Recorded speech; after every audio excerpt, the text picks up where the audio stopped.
Okay, so my name is Jacky, and very happy here to be at TEDxNTUE. And today I love the theme of today's talk, 先知, to foresee the future and to create the future.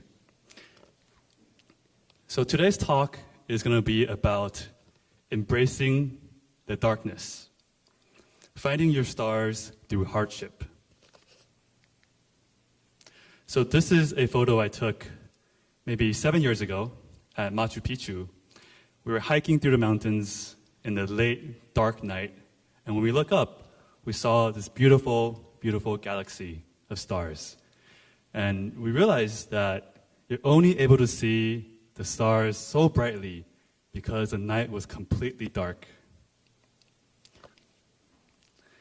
And so today, I want to share about my best lessons from hardship and how I found my stars. So lesson number 1 is to seek hardship with a positive attitude. And this is a story about me learning how to speak English. So when I first moved to the US in high school, I didn't know how to speak any English, didn't have any friends, was very sad and depressing time of my life. And I was only 13, 14, around 15 years old. And this is my grandma. And when I couldn't speak English and was very sad, she told me something that changed my life forever. She said, "It doesn't matter if you don't speak the language. Just smile. It's a universal language." So she taught me that no matter what hardship you are going through, if you maintain a positive attitude, people are a lot more willing to help you, to support you, and to encourage you. So during my time in high school, I forced myself to not speak any Chinese at all for an entire year. Even though during school, we have classmates that maybe came from Taiwan, came from China, that could speak English, could speak Chinese, and wanted to be my friend. But I told myself, if I wanted to get better at English, if I wanted to improve my speaking, and if I wanted to fit in the American culture, society, and have a better education, have a brighter future, I have to improve my English. So I forced myself for 1 year to not speak any Chinese and to really not have any friends and have a very sad high school life. But eventually, after 1 year of practice, I became a lot better. And this is me graduating high school with a big smile. And the lesson here I learned is that it doesn't matter if you don't speak the language. If you have a positive attitude, no matter what hardship you're going through, if you have a positive mindset, if you have a smile on your face, people are a lot more willing to help you, support you, and help you grow. Lesson number 2 that I learned from hardship is to fake it till you make it. And this is a story of me learning how to program, learning how to code.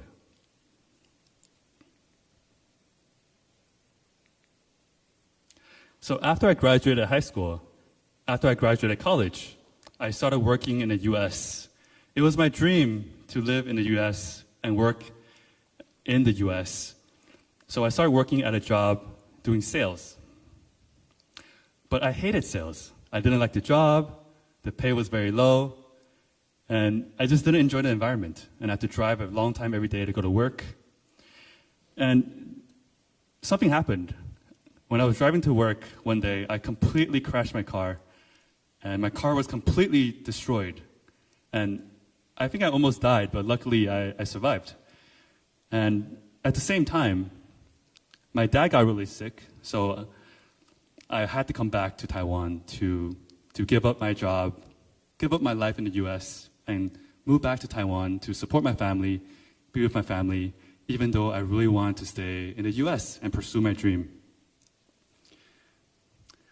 And when I came back to Taiwan, the first thing I had to do was serve the military. I'm sure a lot of you guys have the same experience of having to serve the military. And you can tell which one I am because I'm the only one smiling in this photo. But when I was doing the military, I was waiting and I didn't know what to do. And I wanted to learn something new. I wanted to grow. So I went online and started to look at online videos from Stanford and started to learn how to build cool apps. At the time was 2013, so this was a time when Instagram, Snapchat, Facebook was very popular. So a lot of cool apps were being built. The world is changing by technology. And I wanted to be part of that. So I went online and started to learn how to code every day for 3 months, 12 hours every day, just learning how to code, watching videos online, practicing.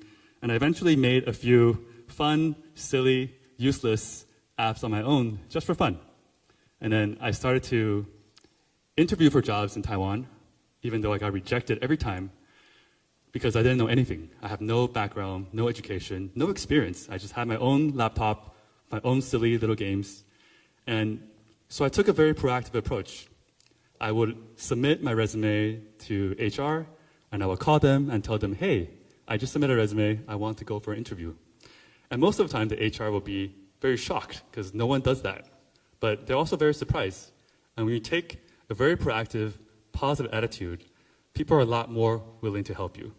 And even though during the interview, I didn't know anything, but I told them, hey, I don't know anything, I'm new, I'm learning on my own, here are some of the things I tried, and I'm willing to learn. And because of that, I was able to finally get a job in Taiwan, and I started working at KKBox for 2 years. And before, eventually, I felt like being in Taiwan, I was getting too comfortable. So after 2 years, I moved to Hong Kong, started working in Hong Kong.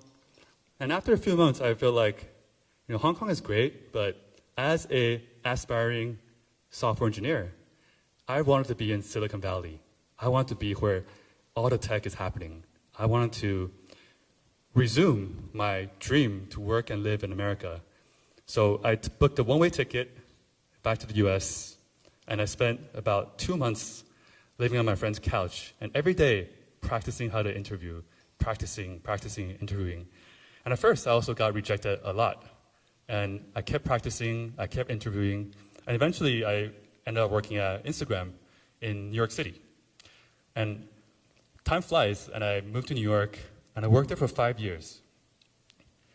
And that was one of the best experiences in my life, to be able to work on a product that I love, a product that I used. I worked on building the iOS application, so a lot of features that a lot of my friends I use today. It was really cool to see people using something that I built. And it was such a good time working with some of the smartest people I ever met in my life. So the lesson here is to fake it till you make it. If I hadn't walked into the interview room, or I haven't tried to learn online by myself day after day for 10 hours, 12 hours, and I hadn't walked in and said, hey, I don't know anything, but I'm willing to learn. I can do the job. Give me the opportunity, and I will prove it. I can do it. Then I wouldn't have been able to learn how to code and have gone through all those experiences in my life to work at a job I loved. The third lesson from hardship is courage. So when I was living in New York City, I know my biggest fear is public speaking, which is very funny because we were standing here in front of you guys doing a speech, right? So my biggest fear is speaking in front of other people. So in New York, when all my friends were partying every Friday night, I would go to Toastmasters. And for those who don't know what Toastmaster is, it's a public speaking club that happens every week all around the world where people practice public speaking. So people will volunteer, go on stage, share their ideas, and practice how they present, practice how they speak, and make speeches. And I was so bad and so nervous that every time when I went to a Toastmaster club, just by sitting there, not saying a single word, I will be shaking, and I will be so nervous that before I even raised my hand, I would be shaking already. And I went week after week after week without saying a word. I just sat there, got nervous, shake a little bit, and then I'll go home. And week after week, I kept doing that because I know I have to conquer my fear. I have to overcome it. And the only way to overcome it is going through it. And one thing that I learned is that courage isn't the absence of fear. but it's a realization of something more important than fear. It's the understanding that you are stronger than your fears. So after going every week, I eventually started to go up there and speak. And when I started speaking in front of people, every time I speak, I would start shaking like this. And I would stutter like this. But I kept practicing week after week after week. Until 5 years ago, when I came back to Taiwan, and I decided to start a podcast. And I had a lot of fun because I wanted to really get to know people more in depth. I wanted to share more ideas to more people about how to grow, how to be a better person, how to overcome your fears, and just how to improve be the best version of yourself. And because of all the practice I did at Toastmasters, it gave me the courage to start a podcast. And also, having a very positive attitude, I have a lot of support from friends to be able to start my podcast and have a really good time enjoying what I do. And fast forward 5 years, today, I really enjoyed doing my podcast. I'm very happy that I have an audience that is able to find the content, the podcast valuable, and is able to learn, grow, and give me a chance to really share my ideas, and for me a chance to also grow as a person. So I'm very glad that I had the courage to stand up, to go to Toastmasters, to speak, to sit there and just be nervous and shake, and to eventually be able to have a podcast and to stand here in front of you guys to share my ideas today, even though I'm still nervous, but it's okay, right? It's okay to be nervous. It's okay to be scared. The most important thing is knowing that having courage is understanding that it's something more important than fear. The fourth lesson I learned from hardship is freedom and discipline. So when I turned 30, I was working at Instagram for 5 years. On my 30th birthday, I decided that I was getting too comfortable again, and I wasn't growing as much. So my 30th birthday present to myself was quitting my job and giving myself complete freedom. So I bought a car, and I stepped in the car for a year and a half, and I drove around all the national parks in the United States. Does anyone know how many national parks there are in the US? No? There's 63 national parks in the US. So I spent a year and a half driving through all the national parks, living in my car with my bike, with my boat, seeing all different types of landscapes, and just having a lot of freedom. And the freedom is great. Sometimes I get lonely, but I had a lot of good time, a great time being free, driving around. And because of the freedom, I was able to try many exciting things in life. Traveling the world, seeing different animals, having crazy experiences. That's a real photo of me actually on the plane, standing on top of the plane, going like this, right? And also doing the podcast that I love. So what I learned is freedom is very important, and I really, really enjoyed the freedom, right? Who here also wants freedom, right? A lot of people want freedom, right? Freedom's great, right? Come on, let's be honest. Who wants freedom? Okay, a lot of us want freedom, okay? And also, who wants discipline? Who wants hardship? Okay, some people, fewer people, but okay, some people. Okay, and I'm here to tell you something really important that I learned in my life, is that discipline equals freedom. Why is that? A lot of people will look at discipline and freedom and think they're opposites. If you're disciplined, then you lose freedom. If you're very free, then you don't have to be disciplined. But I'm here to tell you that discipline equals freedom. Because if you want to have a free life, if you want to have more free time, you have to be more disciplined with your time management. If you want to have more financial freedom, if you want to have more money, you have to be more disciplined with your financial planning, with your savings.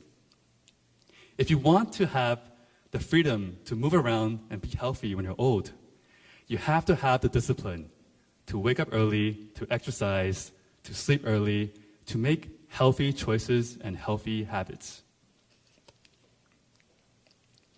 Who here wants an easy life? I do. I want an easy life. I want a chill, easy life, happy life, right? Okay. And who here wants to make hard choices? Okay, almost no one, right? No one wants to make hard choices. But I'm also here to tell you that hard choices, easy life, and easy choices, hard life. If you want to have an easy life, if we make the easy decisions of eating junk food, eating unhealthy, eating McDonald's, sleeping late, or drinking, or whatever, not studying, being on your phone all day, then you're going to be less healthy, less rich, and less intelligent, and your life will be harder. If you make the hard decisions of waking up early, being disciplined, eating healthy, making good choices, then you will be richer, healthier, and you have more free time. And your life will be easier because of that. So hard choices, easy life. Easy choices, hard life. It's a big lesson I learned from Hardship.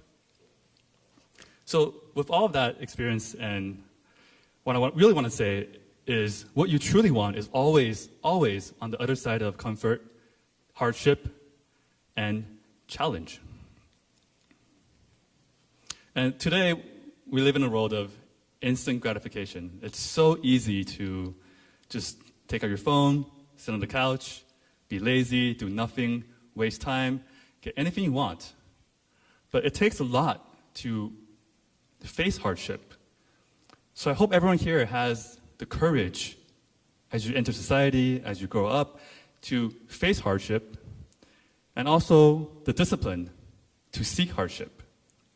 And most importantly, have the heart to embrace hardship.